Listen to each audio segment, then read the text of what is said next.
উন্নতির জন্য না, তারা আমরাই যাতে চাকরি পাই ভবিষ্যতে গিয়ে, আমরাই যাতে কোটার বৈষম্যে না পড়ি, তার জন্য আমার ভাইয়েরা বোনেরা আজকে আন্দোলন করতেছে। এখন কালকে যখন আমার ভাইয়েরা বোনেদের উপর গায়ে হাত তুলছে, তো আমরা তো তখন বসে থাকতে পারবো না। তারা আমাদের জন্য করছে, আমরাও তাদের জন্য করব। আজকে আমাদের যে আন্দোলন, এখানে হচ্ছে কি তারা যে আন্দোলন করছে তার সম্মতি দিয়ে আমরা আজকে আন্দোলনটা করছি। আমরা অনেক স্লোগান শুনছি, এই স্লোগানগুলোর সব অর্থ কি আপনারা জানেন? জি, আমরা নিজেরাই হচ্ছে কি হাতে বেছে বেছে কোন স্লোগানগুলো আমরা দিতে চাই, কালকে আমরা বসে এগুলো ঠিক করেছি। কারণ অনেক স্লোগান আছে, আবার যারা ব্যাপারগুলো নিয়ে জানে না তারা নিজ দায়িত্বে জেনে শুনে নিজে রিসার্চ করে এসেছে। কারণ আমরা এই অন্যায়টা দেখতে পাচ্ছি, আমরা বইয়ের পাতায় পড়ি যে সংগ্রামী হয়ে উঠতে হবে। কাজী নজরুলের কবিতায় যে বলি যে তোমার ছেড়ে উঠলে মাগো রাত হবে তবে, তো সেই কবিতাগুলো ছোটবেলা থেকে পড়ে আসছি। এগুলোর অর্থ এখন বুঝতে পারছি দেখে আজকে আন্দোলনে এসেছি। যারা অর্থ বুঝতে পারে না তারা আজকে আন্দোলনে আসে। আমাদের জনগণই কিন্তু আমাদের সরকার, সরকার একজন ব্যক্তি বা আমাদের সরকারকে আমরা কোনো আঘাত করে কিছু বলতে চাই না। আমরা আমাদের দাবি যে এই কোটা, আমরা যদি যুক্তি দেখি 56% যদি কোটা নিয়ে চলে যায়, তো আমরা যারা সাধারণ জনগণ আমরা কি করব? যখন আমাদের বাবা দাদাদেরকে রাজাকার বলছে, তো তখন তার আমরা থেমে থাকতে পারি না। আর এটাকে যে অযৌক্তিক কোটা বলছে, সে 1971 সালের আন্দোলনকেও কিন্তু অযৌক্তিক বলেছিল। কিন্তু এর ফলস্বরূপ যদি আমরা তখন অযৌক্তিক মেনে নিতাম, আজকের বাংলাদেশের সূর্য দেখা লাগতো না, আমাদের পাকিস্তান হয়ে আমাদের সূর্য দেখা লাগতো। আমরা ঝামেলার ভয়ে বা ঝামেলা কি আছে কিনা তা খুঁজে খুঁজে দেখছি না।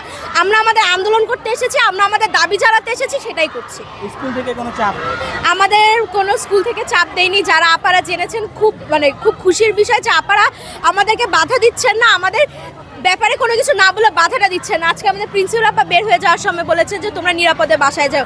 কেউ আমাদেরকে বলেনি যে তোমরা যেটা করছো অন্যায়, কারণ আমরা সবাই জানি যে কোটা সংস্কারের আন্দোলন এটা একটা যৌক্তিক আন্দোলন এবং আমরা আমাদের দাবি ফাইনালি এটা ফল নিয়েই বাসায় যাব। আমাদের অভিভাবকরা আমাদেরকে সাপোর্ট করছে, কারণ আমাদের অভিভাবকরা আমাদের ভবিষ্যতের কথা চিন্তা করেই বলছে।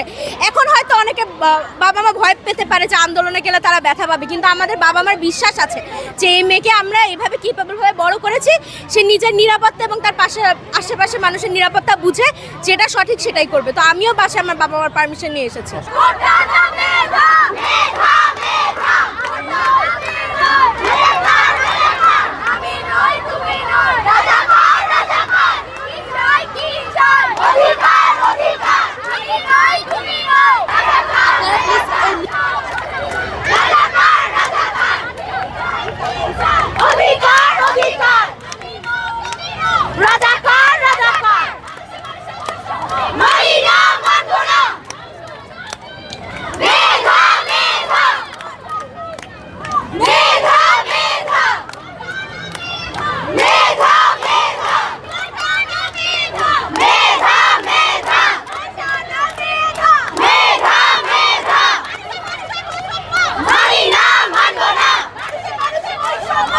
Marina!